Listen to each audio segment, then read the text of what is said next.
Hey all, and welcome back to Fuzzy Gaming and the next episode of the Tornado Shop Play With Me series.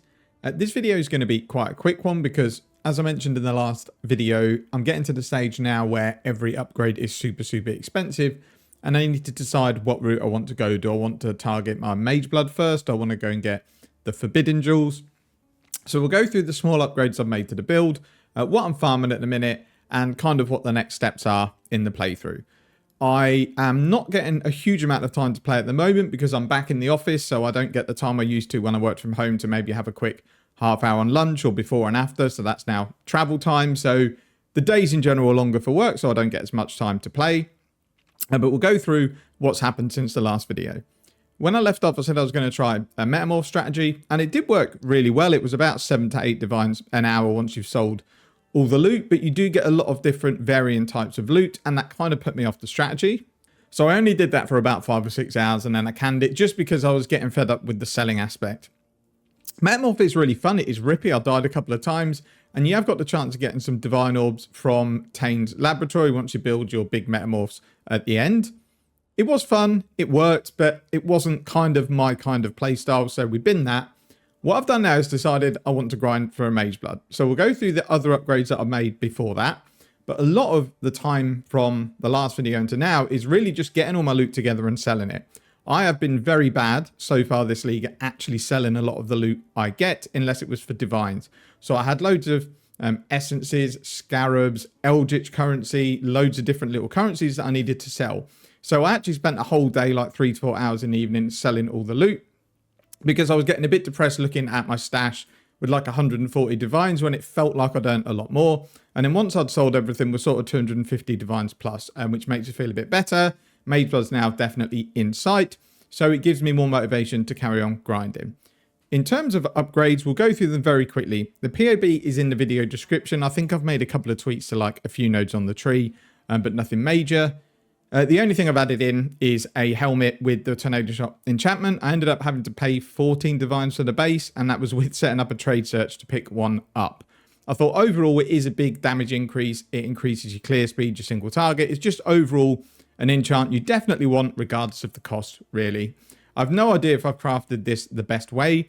I've essentially spammed life essences until I also hit regen life, and then I've multi-modded to get more regen and fire and lightning resistance.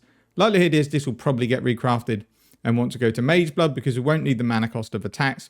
Maybe we don't need the regen, we can pick that up somewhere else. But for now, it works fine. I was happy spending the 2 divines because it got my regen so that I have better rage regeneration, and it gave me the extra resistances I needed just to make sure I was capped. And that's really the only changes I've made to the build. The rest of it is going to go towards Mageblood. Really, the decision was Mageblood or the Forbidden Flesh and Flame Jewels, but combined, they are super expensive. I'd rather go for a Mageblood, and then at least if I decide I want to play a different build, I can move that belt to another build. So I haven't used TFT at all in this series to sell. I should. I just don't use it very often. I'm kind of out of touch with using it, so I'm just selling everything on the trade site, and it has been fairly easy. You might wait a little bit longer, but you will make more currency. I would think if you're just someone that looks at per hour, you're definitely better off using TFT, even if you might lose 10% of your sale value. I think it's something that you do just to get it out of the way. But I've just used the old-fashioned trade site to sell all of my currency and gear. So there's just a couple of things I wanted to cover up in the video. The first is people always say they really struggle to buy divines with their chaos orbs, and when they're grinding, they're filling up their chaos with like 5,000 and then struggle to buy divines. The easiest way to do it is you just sell your chaos rather than try and buy divines. So you'd either go in PoE Awaken Trade or go on the trade site and see what the conversion rate is. And you would just see what people are selling stuff for. So overall, it looks like about 475 chaos for 2 divines. So you're obviously not going to get 230. 230 is like the base rate for chaos. You're never going to get that. It's always going to be a few percent more. So it looks like it's about 237 chaos for a divine. So what I've been selling them at for the last few days is 4 divines for 950 chaos. So we'll just give an example of how it was. Now, I have 2 currency tabs. You don't need to. You can just set your currency tab to sale. So you would turn your currency tab onto public, and then you would just put your price in there. Just so it's easier for me to keep things separate, I'm using a second currency tab that I've got for like videos and stuff like that. I'll just dump 950 chaos in here, and then we'll price it up. So we'll go and take it out of here. Now, it's much easier. I don't do it because I still struggle because my connection is not the best and my mouse is not the best. You can set your scroll wheel to click instead of having to manually click all this stuff and injure yourself. So you just go exact price, 4 divines for 950 chaos orbs, set it to divines, click there, and then I would think within a minute I'm going to have someone whisper me to buy those. So as you can see, we've had someone whisper us already for the chaos orbs. And these will sometimes be bots, sometimes not. They might be buyers, but they will literally always join your party. I haven't had one person that I've sold this currency not join. And I haven't had anyone do the annoying thing of cancel once you've put all the currency into the trade window. So you just go and get all your chaos out. He'll join your hideout, or she. Although called Johnny, it's probably a he, but not to judge in this day and age.